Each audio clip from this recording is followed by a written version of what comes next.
And in India, of course, the wait is on, and the excitement as well, because we're hoping that there is a breakthrough soon, an announcement, because the preparation, the dry run, all of that is on. I have this evening Dr. Hemant Thakkar, who's a cardiometabolic specialist, live from Mumbai. Good evening, Dr. Thakkar.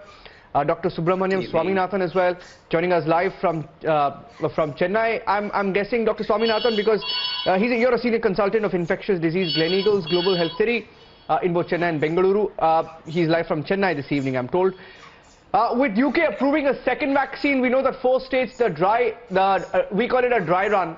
The trials and the entire drills are on from end to end. Dr. Thakkar, if I can come to you first, is India prepared? What is your assessment, sir?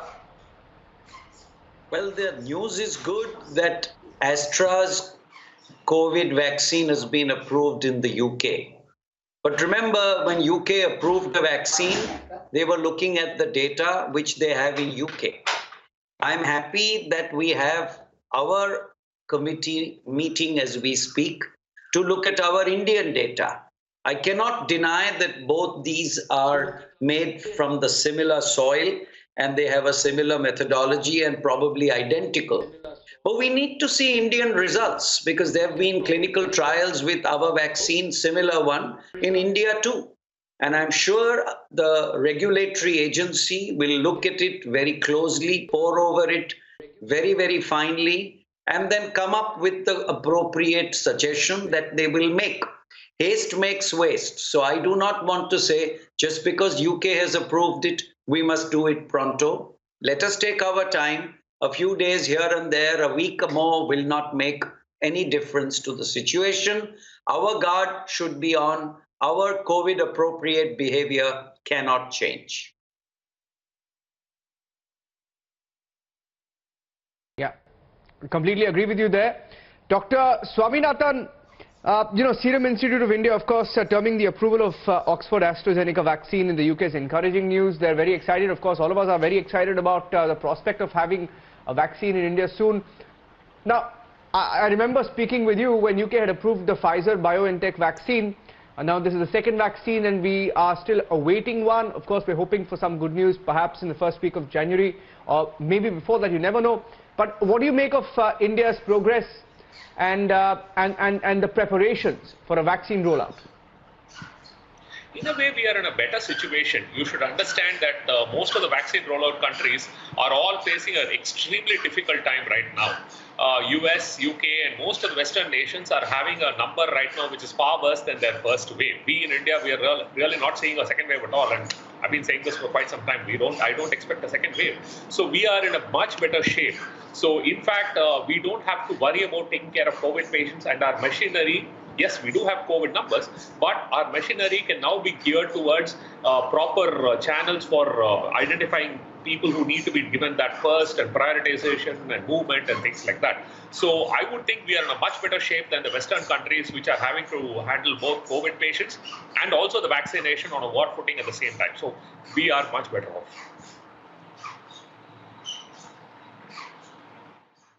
Yeah.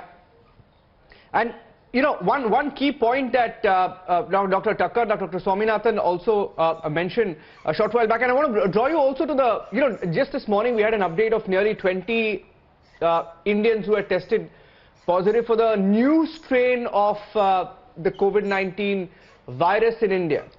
Now, that is something, of course, all of us are a little alarmed about.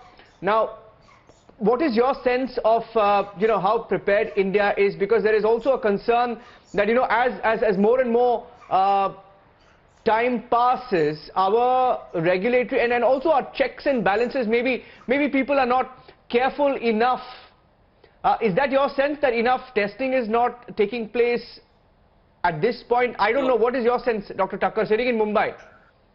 I think there is adequate testing going on, but we need to take this new strain and spread the alarm, not because it is really alarming, but we want to jog the memory of everybody that COVID appropriate behavior must continue.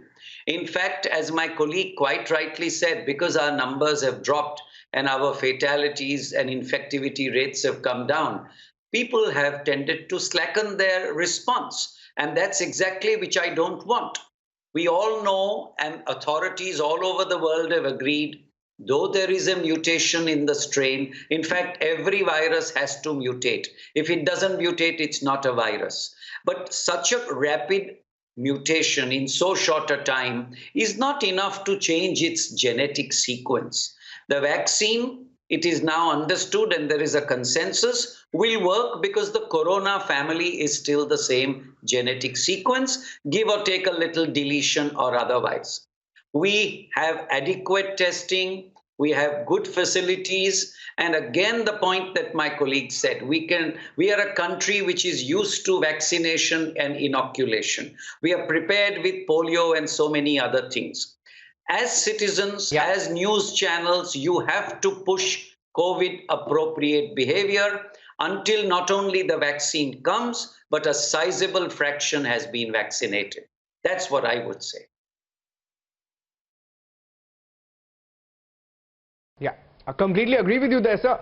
One last question to you, Dr. Swaminathan, because I have enough time for one last question, and I have 2 points to cover. One, of course, like Dr. Thakkar mentioned, we're a country which has enough practice and expertise in vaccinating masses, right? So in that sense, I think the COVID-19 vaccination exercise, India is better prepared. Now, secondly, on New Year's Eve, of course, a lot of people will be venturing out, and by personal experience, I can tell you that when you go out on the streets in Mumbai and in the national capital metropolitan cities especially, people in crowded areas, it seems like life is back to normal. What are some of the measures, and as a specialist, what would you have to tell to all our viewers who are watching this? I think it's a very critical time for us. See, like my colleague just mentioned, mutations are universal, and this UK mutation has been around for about 2.5 months now. They've just rung the bell for a lot of different reasons, wholly not related to medicine. Now, as far as the transmission is concerned, remember, it's not that we have driven COVID deaths to zero. There are still more than 1,000 cases being reported every day, and there are still a lot of people dying on a daily basis. I'm still having patients coming in with COVID and severe COVID, and we are having deaths from time to time. So let's not get complacent about it. As far as the vaccine is concerned, I have a bit of a problem with that, because our strength has always been in childhood vaccination. We really have never had an adult vaccination program. And here we are talking primarily about adult vaccination. And that requires a little bit of reworking, including prioritization of who goes in first, who goes in next, and all that stuff. And in addition, mobilizing the mass population towards taking a shot. See, right now fear is going to drive it. And another couple of months, once the numbers start falling down, the motivation to get the vaccine may start falling off. So we need to move this fairly quickly, and we also need to have appropriate messaging to go with it to help people understand why it is a priority.